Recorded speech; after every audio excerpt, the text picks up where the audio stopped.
Assalamualaikum warahmatullahi wabarakatuh. Kita lanjutkan kembali ya. Nah, pada video sebelumnya saya telah banyak membahas apa itu perubahan iklim ya. Salah satu unsur yang diamati adalah suhu ya, bahwa suhu akan meningkat ya, atau yang sekarang sedang kita alami suhu menjadi bertambah panas ya. Kemudian juga dampaknya terhadap kenaikan muka air laut yang akan mengancam pulau-pulau kecil kita ya, dan akan berdampak terhadap ekosistem pesisir dan lautan. Oleh karenanya itu menjadi perhatian penting ya.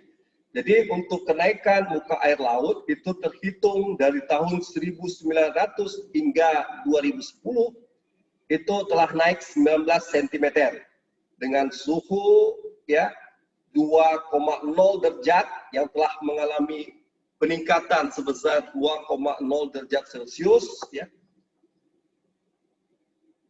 Air laut ya telah naik ya. Jadi muka air laut itu telah naik setinggi 5 hingga 10 meter dan ini dikhawatirkan akan mengancam pulau-pulau kecil dalam bentuk dataran ya, seperti Kepulauan Seribu ya, pulau-pulau atol dan berbagai bentuk pulau dataran lainnya ya. Jadi yang akan berdampak adalah ekosistem pesisir dan lautan. Oleh karenanya kita perlu menerapkan ya atau merancang sebuah strategi adaptasi untuk mengantisipasi naiknya muka air laut sebesar 5 hingga 10 meter dengan proyeksi kenaikan suhu sebesar 2,0 derajat Celcius. Perhitungan ya, telah menunjukkan bahwa dalam rentang waktu dari tahun 1900 hingga 2010, muka air laut telah naik setinggi 19 cm. Nah, ini dalam jangka waktu yang panjang. Ya. Jangka waktu yang pendek atau singkat, itu yang seperti yang telah saya sebutkan sebelumnya, itu cuaca ekstrim, badai guntur, angin kencang, puting beliung, gelombang tinggi ya, dapat terjadi dalam skala menitan ya. Dan itu ya, seperti puting beliung masih belum terprediksi dengan baik, dan jika menimbulkan kerusakan ya, maka akan menelan korban jiwa dan kerugian material yang cukup besar, terutama di pulau-pulau kecil ya, di mana katakanlah akses transportasi itu masih menjadi kendala ya. Nah, ini sudah dan sedang berlangsung ya. Oleh karenanya untuk investasi di pulau-pulau kecil kita harus memperhatikan dampak perubahan iklim yang menjadi ancaman terbesar ya terhadap perkembangan atau pengembangan pulau-pulau kecil di Indonesia. Ya, ingat bahwa kelautan memiliki korelasi yang kuat dengan iklim. Jadi iklim itu sendiri ya, juga memiliki korelasi yang kuat dengan kelautan karena iklim dunia ini dibangkitkan oleh laut. Ya, jadi salah satu driver ya, pembangkit iklim atau iklim generator ya, itu adalah bersumber dari laut. Ya. Jadi saya coba sampaikan juga bahwa terkait dengan perubahan iklim ini, Indonesia telah meratifikasi perjanjian Paris atau Paris Agreement seperti yang telah saya jelaskan pada dua video sebelumnya. Jadi ada yang dinamakan perjanjian Paris atau Paris Agreement itu tahun 2015. Jadi perjanjian Paris itu dibuat pada tahun 2015 bersama dengan 190 negara lainnya. Kurang lebih itu 195 negara lainnya. Dalam perjanjian tersebut, seluruh negara yang melakukan ratifikasi berkomitmen memperlambat pemanasan global ke titik ya, 1,5 derajat Celcius. Ya, seperti yang telah saya sampaikan pada video sebelumnya. Jadi negara-negara tersebut sepakat ya, untuk menghambat pemanasan global ya, jadi nilai threshold-nya itu atau nilai ambangnya berada pada kisaran 1,5 5 derajat Celcius, karena jika 2 derajat Celcius maka itu akan sangat mengancam kehidupan di bumi. Coba kita perhatikan di sini, jika suhu naik 2,0 derajat saja, suhu di sini maksudnya anomali suhunya ya, naik sebesar 2,0 derajat Celcius, maka akan mengakibatkan kenaikan muka air laut setinggi 5 hingga 10 meter. Ya. Untuk periode 1900 hingga 2010 saja itu telah naik setinggi 19 cm. Dan ini akan mengancam pulau-pulau kecil kita, terutama yang berbentuk dataran. Oleh karenanya juga akan berdampak terhadap ekosistem di sana. Jadi bentuk ratifikasi tersebut adalah pengesahan Undang-Undang Nomor 16 Tahun 2016 tentang pengesahan Paris Agreement. Indonesia lantas berambisi mengurangi 29% gas rumah kaca dengan usaha sendiri. Indonesia pun berharap bantuan internasional untuk mengurangi emisi hingga 41% pada tahun 2030. Jadi emisi gas rumah kaca seperti yang saya sebut itu banyak ya, dihasilkan atau bersumber dari transportasi, karena mobil dan kendaraan menggunakan bahan bakar fosil, sementara kegiatan industri menggunakan batu bara. Ya, jadi itu emisi gas buang, ya, kemudian yang keluar dari cerobong asap, ya, itu membuat selain polusi udara juga berkontribusi terhadap peningkatan konsentrasi CO2 di atmosfer. Karena CO2 di atmosfer, ya, di mana laut adalah sebagai penyerap karbon, ya, atau penyerap karbon dioksida terbesar, ya, karena laut memiliki wilayah yang luas, maka jika terserap dalam jumlah yang besar, maka dikhawatirkan laut akan menjadi lebih asam dari kondisi normal. Ya.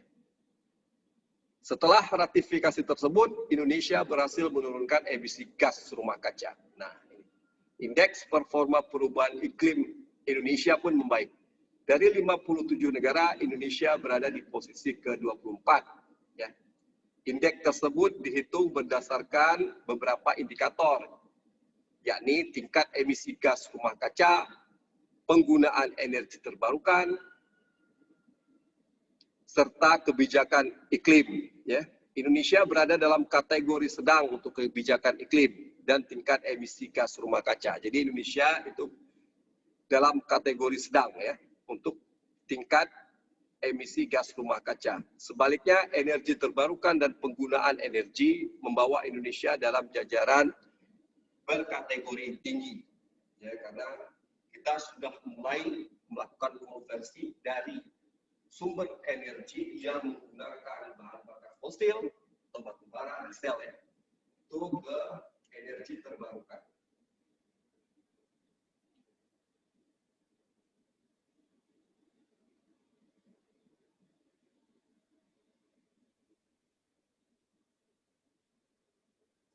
Namun demikian, ya,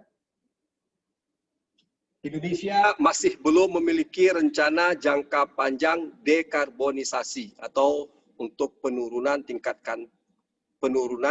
karbon ya, dalam jangka panjang. Ya. Padahal ya, unsur tersebut bersifat krusial guna menurunkan kurva emisinya. Rencana jangka panjang juga akan membantu Indonesia untuk lebih menghemat biaya, meningkatkan efisiensi sektor energi dan perubahan tata guna lahan, serta memberi kepastian investasi. Ya. Dalam kuliah kali ini, ya, saya mencoba ya fokus terhadap investasi di pulau-pulau kecil. Ya. Jadi perubahan iklim, ya, salah satunya karena meningkatnya suhu, kemudian berdampak terhadap naiknya muka air laut, ya, itu menjadi perhatian serius ya sebelum kita melakukan investasi di pulau-pulau kecil. Kalaupun sudah terjadi atau telah terjadi perubahan iklim ya atau air laut ya telah naik ya sebesar atau setinggi sekian milimeter, maka ya hal yang urgen untuk kita lakukan adalah strategi adaptasinya.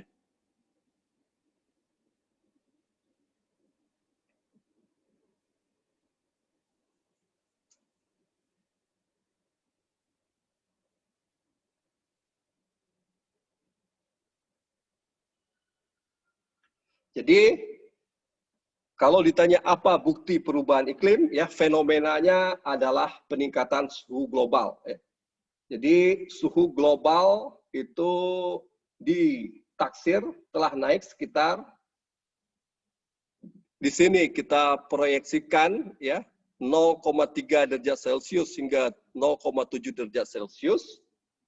Dalam beberapa laporan dicatat bahwa telah naik sebesar 1,18 derajat Celcius sejak akhir abad ke-19. Ya. Tahun 2016 dan 2020 menjadi tahun terhangat sejak tahun 1880. Nah, itu ya.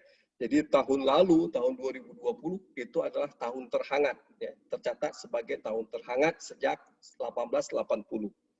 Fenomenanya penghangatan laut. Nah, ingat tadi, laut menghangat, ya, ekspansi termal mengakibatkan muka air laut menjadi meningkat, ya, dan akan mengancam wilayah pesisir, terutama pulau-pulau kecil yang berbentuk dataran. Ingat di sini bahwa laut menyerap suhu yang memanas. Ya. Pada 100 meter pertama permukaan air menunjukkan kenaikan suhu lebih dari 0,33 derajat Celcius sejak tahun 1969. Nah, itu ya. Laut menyerap suhu yang memanas, ya. Ingat ini. Pada 100 meter pertama, ya, artinya pada kedalaman 100 meter pertama, ya, permukaan air menunjukkan kenaikan suhu lebih dari 0,33 derajat Celcius sejak 1969. Jadi di lapisan permukaan hingga lapisan permukaan 0 hingga 100 meter, pada kedalaman 100 meter, ya, itu telah ditunjukkan, ya, riset telah menunjukkan bahwa kolom air pada kedalaman 0 hingga 100 meter, pada kedalaman, ya, dari permukaan hingga kedalaman 100 meter, menunjukkan kenaikan suhu lebih dari 0,33 derajat Celcius sejak 1969. Fenomena lainnya adalah penyusutan lapisan es, ya. Jadi gunung-gunung es itu mulai menyusut, ya. Es yang berada di kutub utara juga ikut mencair, ya. Ini dampak dari pemanasan global. Laporan menyebutkan lapisan es di Antartika itu di kutub selatan, dan Greenland yang berada di kutub utara mulai mencair. Greenland kehilangan sekitar 279 miliar ton es per tahun, ya, dalam rentang waktu 1993 hingga 2019. Sedangkan es Antartika di kutub utara mencair sebesar 148 miliar ton per tahun. Nah, untuk kontributor emisi gas rumah kaca terbesar untuk laporan tahun 2018 itu adalah negara Cina, ya, Republik Rakyat Cina, ya. Kemudian diikuti dengan Amerika Serikat dan Uni Eropa, ya. Sumber emisi gas rumah kaca global, ya, itu yang terbesar dari energi, ya. Kemudian agriculture atau pertanian, kemudian diikuti dengan perubahan tata guna lahan dan hutan, jadi konversi hutan, ya, deforestasi dan pembalakan liar. Kemudian proses industri, limbah dan gudang penyimpanan bahan bakar. Itu yang menjadi sumber emisi gas rumah kaca global.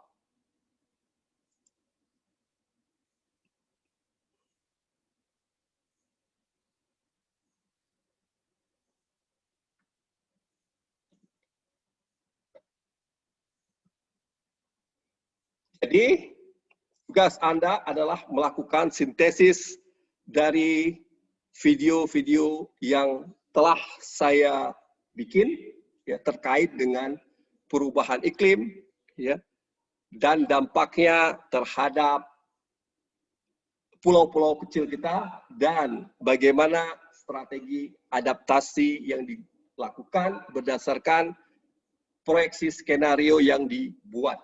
Itu menjadi tugas Anda, ya. Saya rasa cukup demikian. Assalamualaikum warahmatullahi wabarakatuh.